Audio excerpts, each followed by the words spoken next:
homestead. And the reason it's called Old Cutler Road is that it's the road that runs on top of the Silver Ridge, which is the ridge of lime rock. It's about a mile wide between the bay and then the flatter, swampier land back that way. So this is all some of the highest part of Dade County.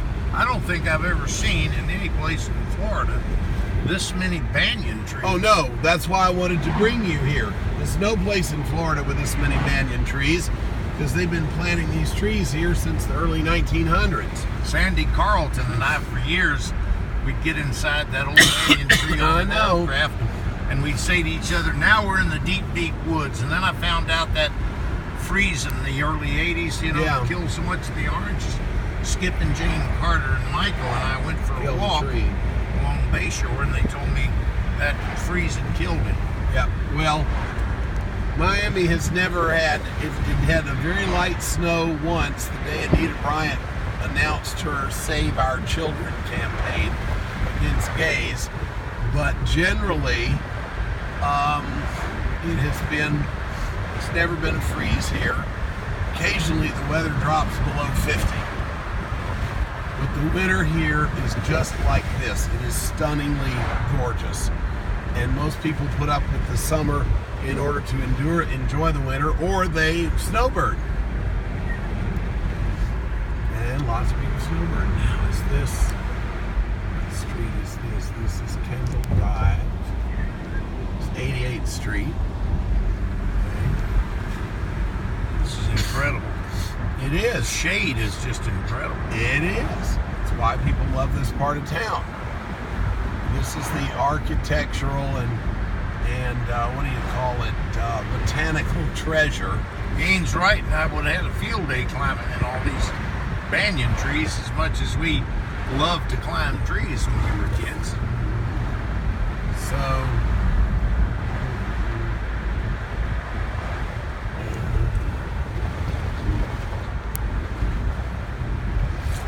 well, you know who originally settled Miami, don't you? Tell me. Seminoles. After them. Originally, there were a bunch of Bahamians, but they came here to work for a bunch of New Englanders who settled in the Coconut Grove area, who were basically well-to-do yachting enthusiasts who moved here because they could sail sailboats year-round. Right. Now, okay, we might as well go into Matheson Hammock State Park, or County Park, actually.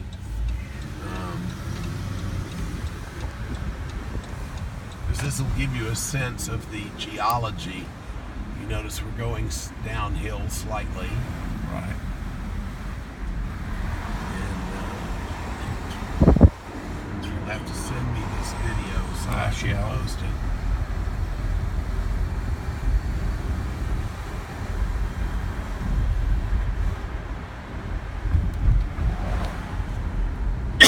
We're now on the lime rock flat that basically defines the mangrove swamp. Yeah, mangrove. Look, the mangroves, yes, are an essential part of coastal South Florida and wetland retention. And I think all of this is about a foot above high tide, maybe 2 feet on a good day.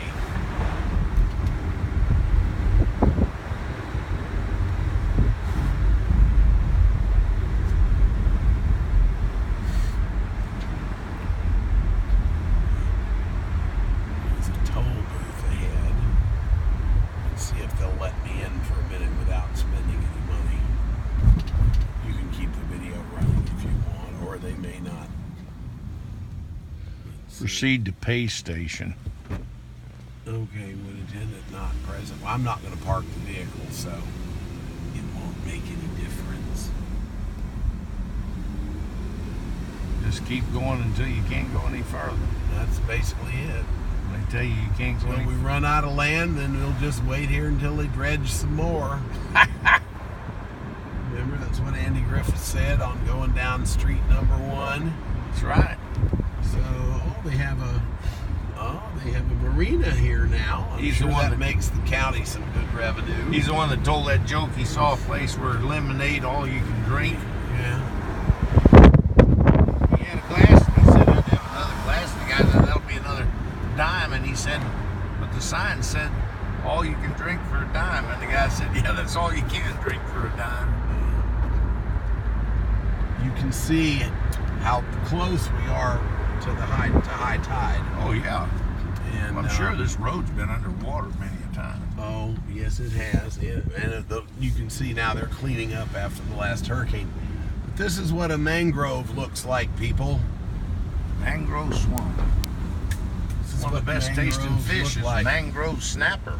Well, that's true. And this is probably salt water.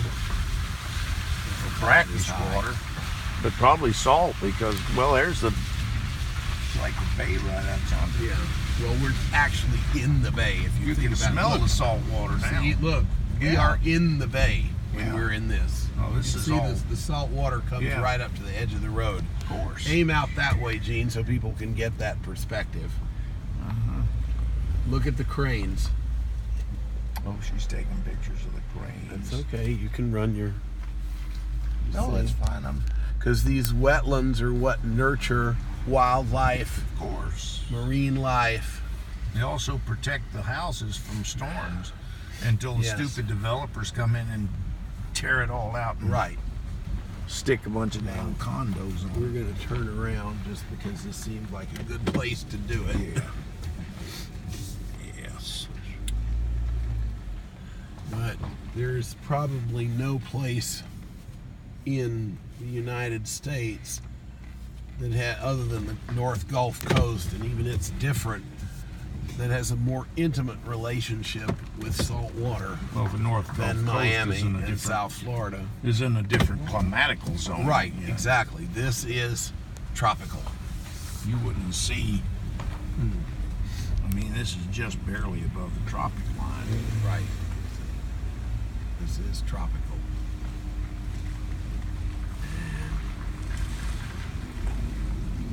And that is Biscayne Bay, literally on the other side of the mangroves. Yep. Well, you can smell the salt water. Oh, yeah.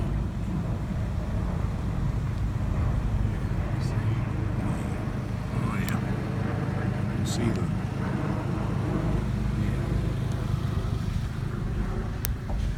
I guess this is some poor gentleman from the north who's afraid to get his wheels wet. Either that or he's waiting to make a drug deal.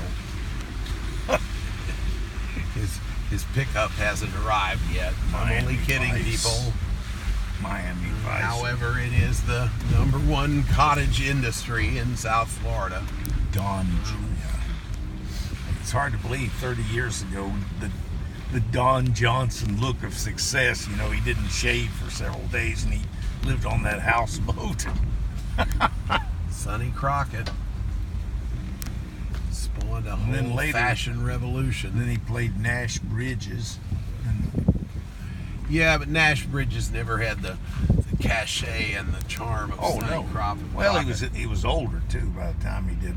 Now, all of the, I won't try to drive through in case the pavement broke up, but all of the tragedy of all of this is 1 or 2 feet of ocean rise, and it's all underwater permanently.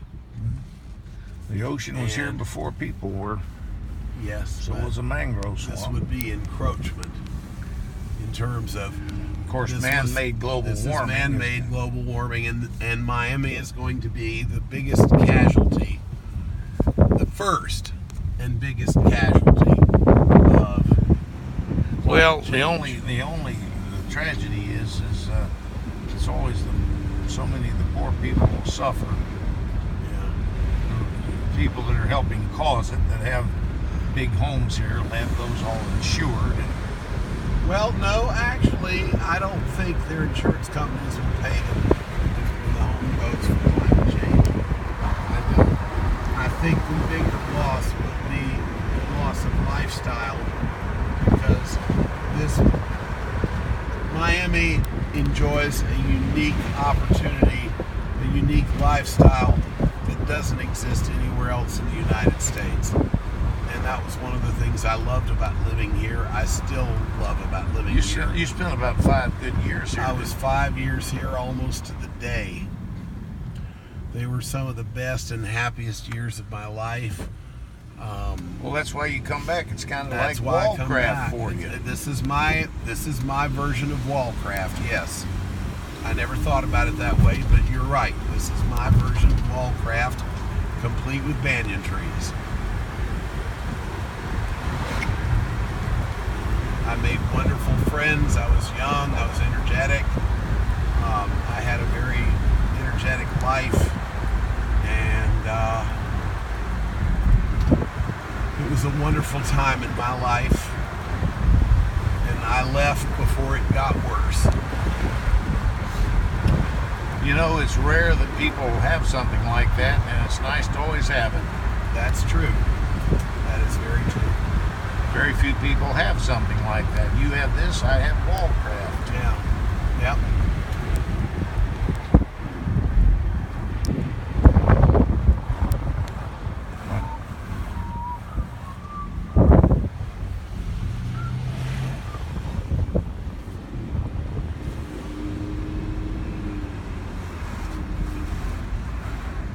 Okay, well, that's wonderful.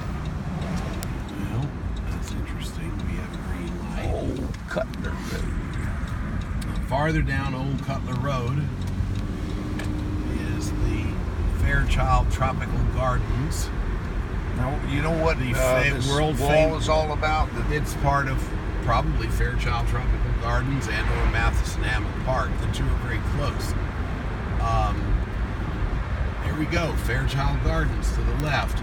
The world famous botanist William Hillary Fairchild in the late 1800s, early 1900s, realized that the climate of southeast Florida was almost identical to that of Southeast Asia. So he brought hundreds of samples of all the species from Southeast Asia. Like the banyan trees. The banyan trees, mangoes, papayas, carambola trees, which is called star fruit, ficuses, beautiful bottle brush plants and other exotic foliage that had not existed anywhere in the United States. Really, I don't even think in Hawaii. And brought it all to Miami and planted his garden, which existed basically as the nursery for virtually all of the foliage that now lives and grows in South Florida. And his legacy remains literally with everything that grows in the region, because the only native plants were palmetto palms and Dade County pine. Mm-hmm. And the mangrove swamps, of course. Well, the mangroves, yes, but that was not really what I would call, well, you can't really cultivate mangrove. It exists on its own. And, but the papayas, you remember the two papayas I brought you to North Carolina? Oh, yeah. Well, those came out of my friend John Yout's backyard. So, this is Old Cutler Road, and it continues south to through here, more marina. Yeah, really good. And the boats go out under this bridge and catch the bay to the left.